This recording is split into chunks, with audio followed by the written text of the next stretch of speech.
Hello everyone and welcome to my channel. Today I want to share about my journey in learning Korean.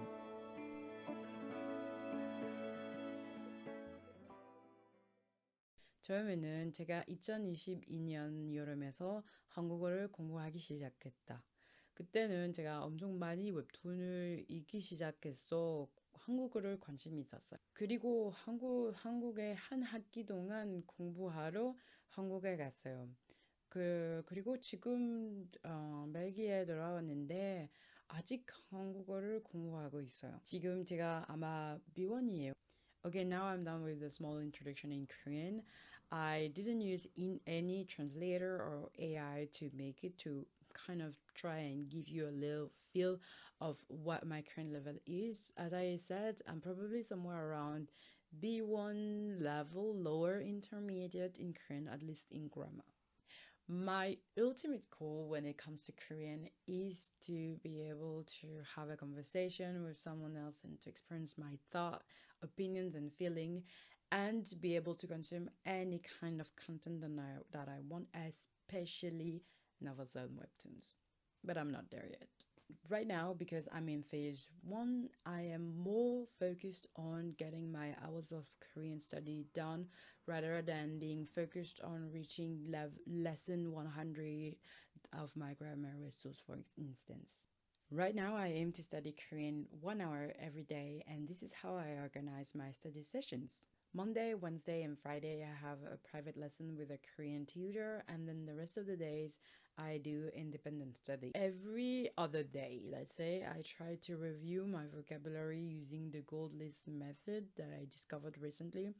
I'm still trying it, but I will talk about it more in another video. I read a short story in Korean that is maybe like half a page long every single day. And then on the side, very, very recently, I started to read webtoons a little bit in Korean, but I still do need the help of a translator quite a lot. And then finally, twice a week, I have a French Korean language exchange session where I speak for in Korean for at least 30 minutes. I started taking Korean lessons in January, and I do think it is helpful, but only if you find a teacher that meets what you need. Personally, I started taking lessons with a teacher that didn't really suit me, to put it nicely. And I stayed with them for like 4 months. But I really think that the money and the time that I spent there could have been used better with a better teacher. But anyway, now I learned my lesson. So overall, I think that having a teacher is helpful to have feedback and to structure more your study. But the downside is that it is a budget. In my case, for the past 3 years or more, I didn't have a teacher and I didn't necessarily feel the need for it, but I was still able to grow up until a lower intermediate level while I was not necessarily the most consistent person. So I do think that when you are just starting Korean, it is not necessarily essential, but it's helpful. If you have the budget, I would really say why not. It really depends on you. My personal advice that I would give myself to, if you want to find a teacher on Pipeline or other platform, try different trial lessons with different teachers before deciding to subscribe with one of them. And this time around, personally, I tried 4 different teachers before making a choice to get a feel of what I like and what I don't like about their teaching methods. And also, don't be like me. If you feel that you are not a match for whatever reason, do not hesitate to just unsubscribe to that teacher. During my independent study session, I mainly review what I learned with my private tutor, or I learn new grammar and vocab. And my main resource for that is howtostudykorean.com. It is a free resource. You need to buy the workbook, but they are very not that expensive, especially when they are on sale. And on this website, you can really learn grammar from the most basic level in Unit 1 with Hangul up to Unit 8 to learn really advanced grammar for a total of 200 lessons. In my opinion, it is the best free resource you can have to study Korean by yourself. You have for each lesson really detailed, super detailed explanation of the grammar point as well as vocabulary and example sentences to practice the grammar point you just learned as well as the vocabulary you discovered. And each example sentences has an audio file that is being said by a native speaker. I was struggling before with other resources that I felt did not go quite into detail enough with different grammar points, and I didn't really get it.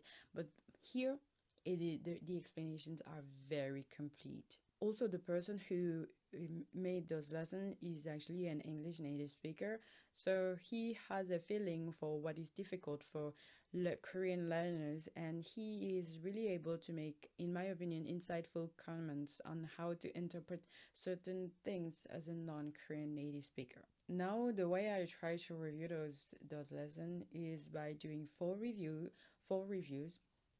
In the first review, what I do is I go through the vocab and then I go through all of the lesson and I read a few example sentences. Then after that, I read again, just read the vocab, and then I read all of the example sentences. And finally, I add the vocab to my God list book.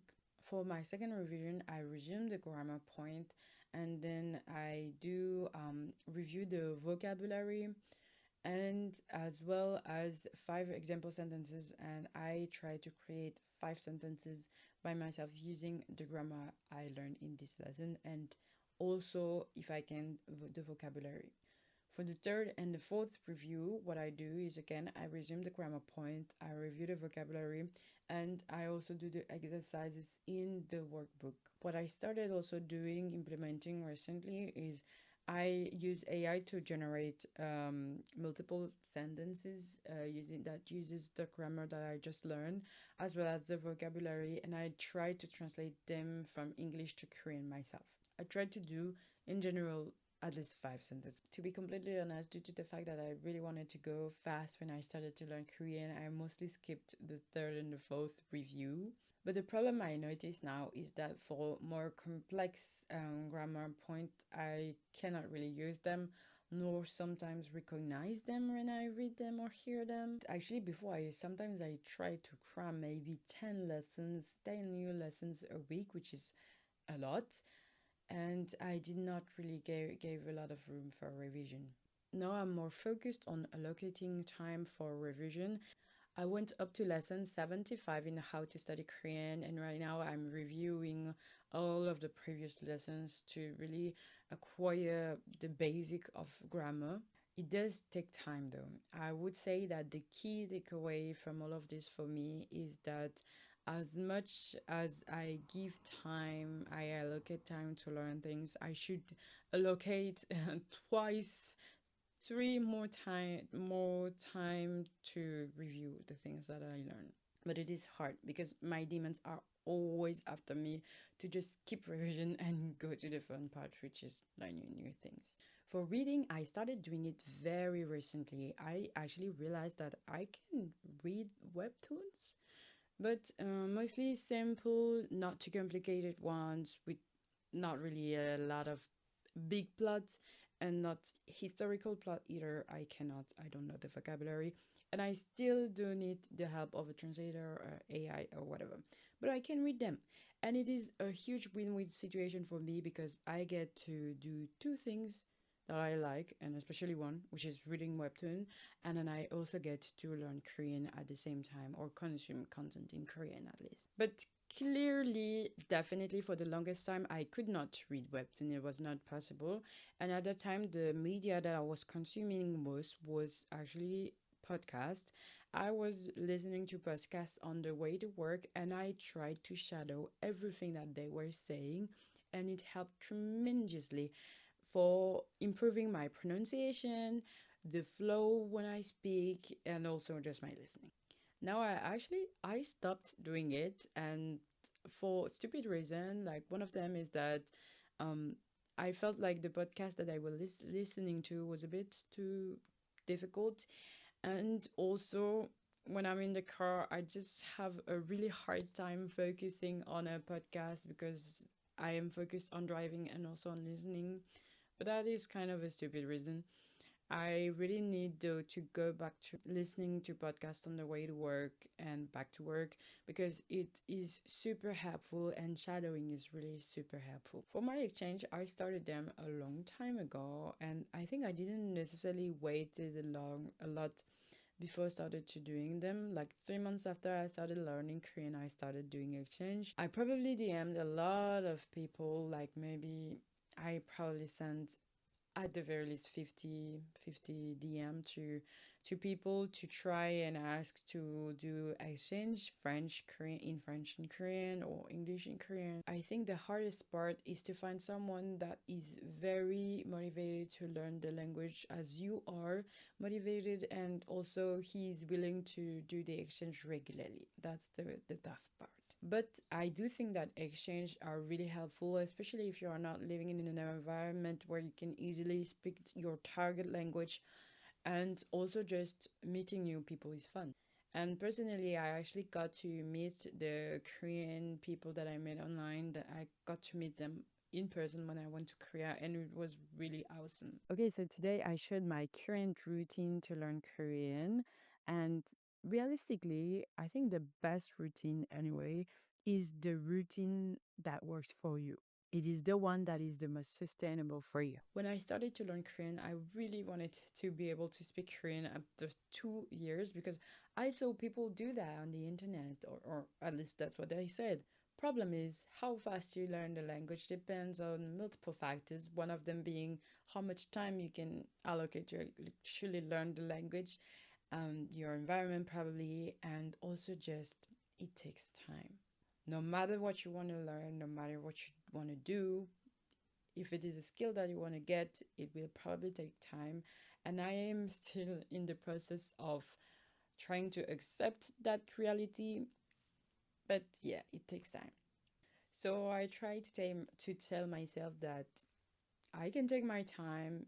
Anyways, learning something takes time, and I should probably not forget to enjoy myself along the way. I hope you liked this video, and if you did, don't hesitate to leave a thumbs up or eventually subscribe, and I will see you in the next video. Bye!